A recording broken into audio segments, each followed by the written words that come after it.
Alright guys, welcome back to another episode. In today's episode, I'm going to run you through on how I was able to turn my spotlights on via remote.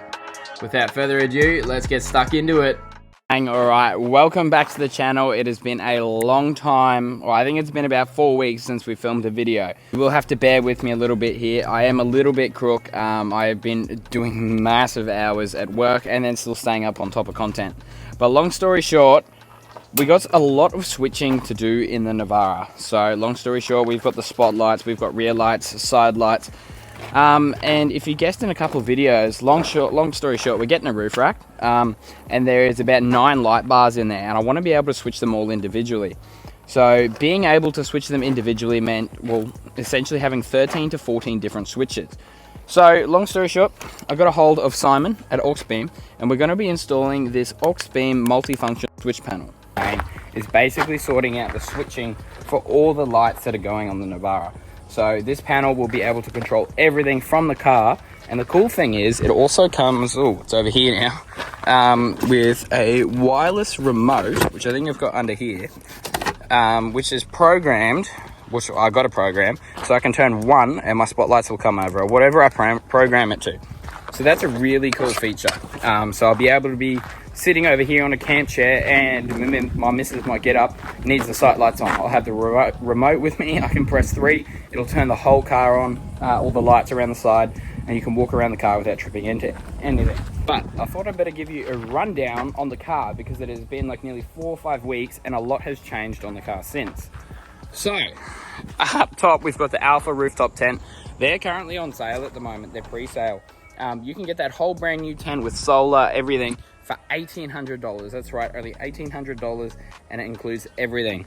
But long story short, we've got the big decal up the side. I just did that.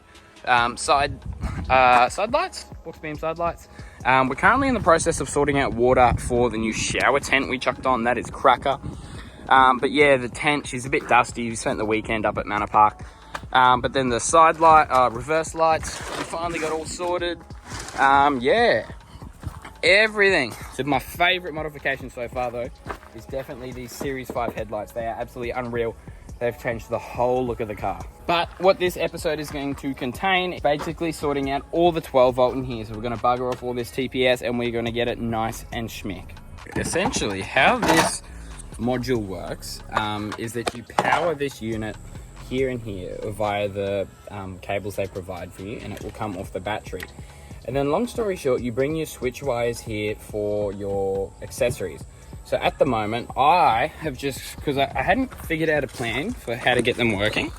So at the moment, I've just had them curled up under the seat here because I knew I wanted to do it nice and neatly. And as you can see here, I genuinely only have 1, 2, 3, 4 switching spots left. So just like not viable.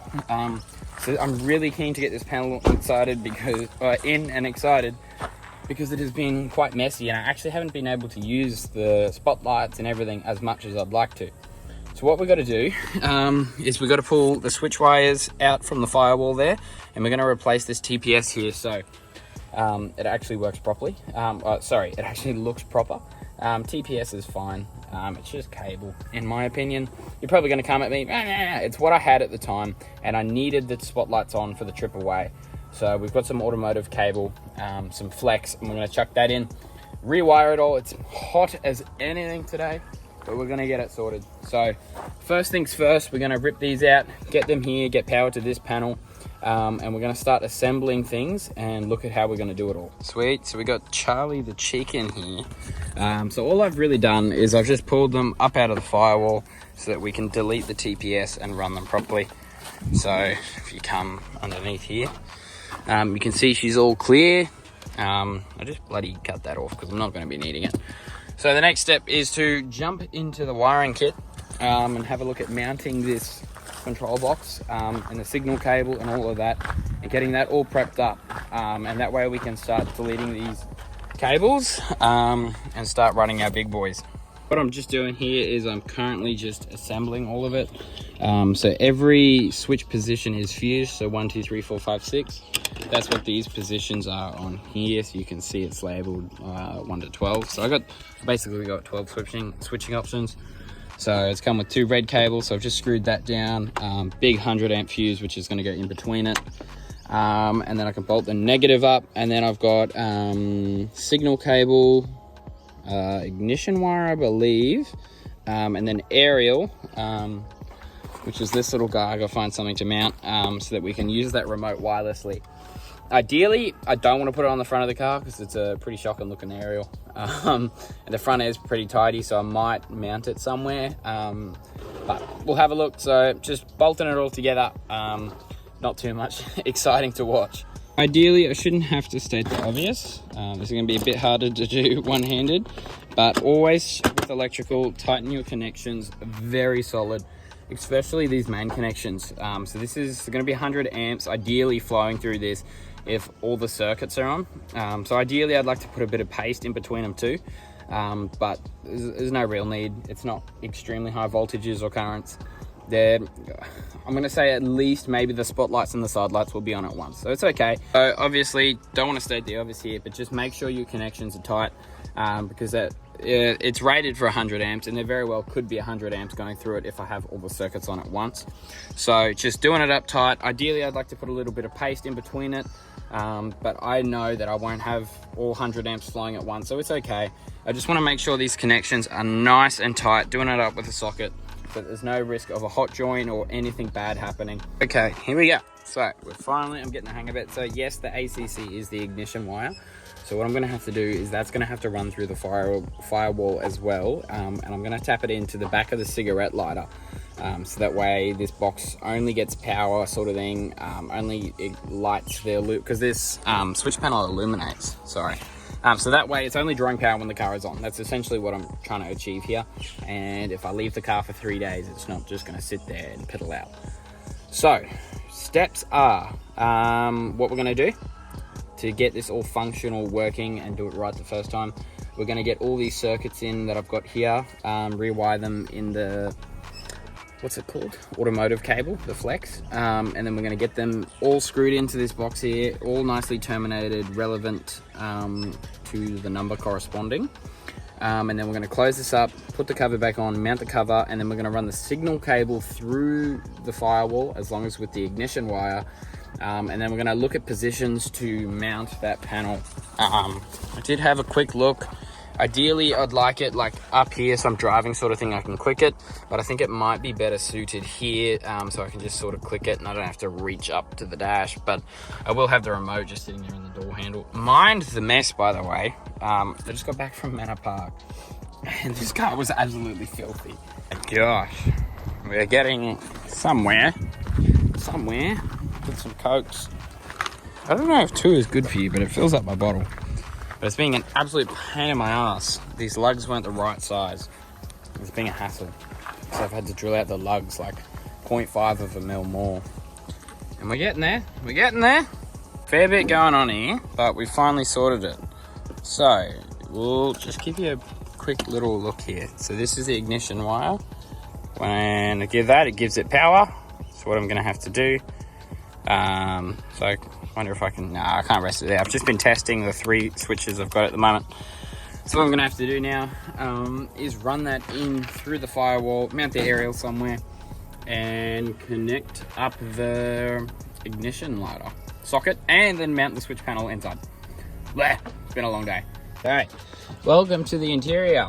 So what we're gonna do is we've got to extend this, and we've got to join him into the back of the cigarette lighter.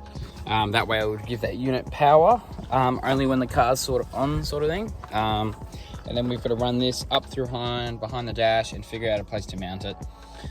I really would like it up here, but I do think functionality wise it'll be better here. I'll probably just spend a couple minutes off camera having a fiddle, see what I like, sort of thing. Because you do got to account for vibrations, everything. And I'm not really a fan of drilling into the dash because I'm selling the car next year. And if the person doesn't like it where it is, well, they've got 2 big holes in the dash. Kind of thinking this is the position I'm going to go with.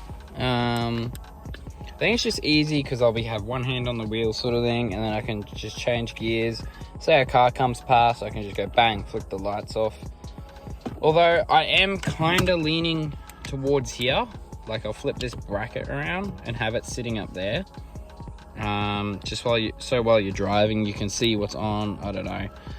It's just the fact that this does also illuminate, and I don't have all the blanks on here, and I probably won't. So I don't just want like a blue light in my face. I was thinking there, but I think generally speaking, I am gonna go there.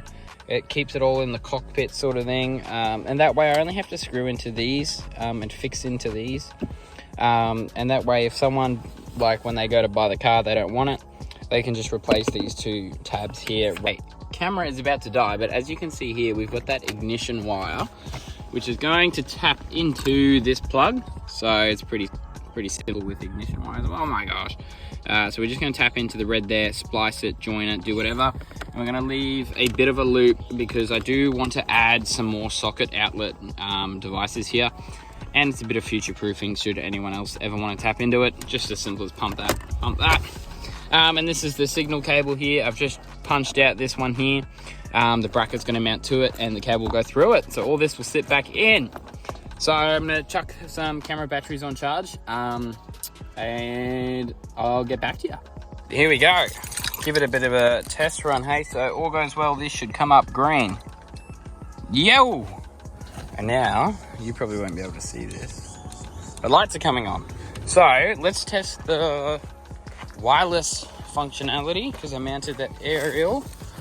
All right, here we go. How cool is that? So spotlights are number 1. We come around to the side here. Side lights are number 2. All right, what is doing? Welcome back. So I do apologize. The camera died and I got carried away with work throughout the week that I forgot to film the rest of it. But I've been running the switch panel now for a while. It's been about 6-7 days and it has been working brilliantly.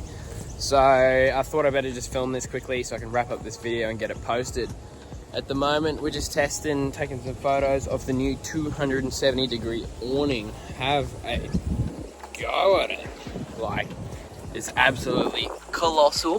So the big girl's pretty well set up now.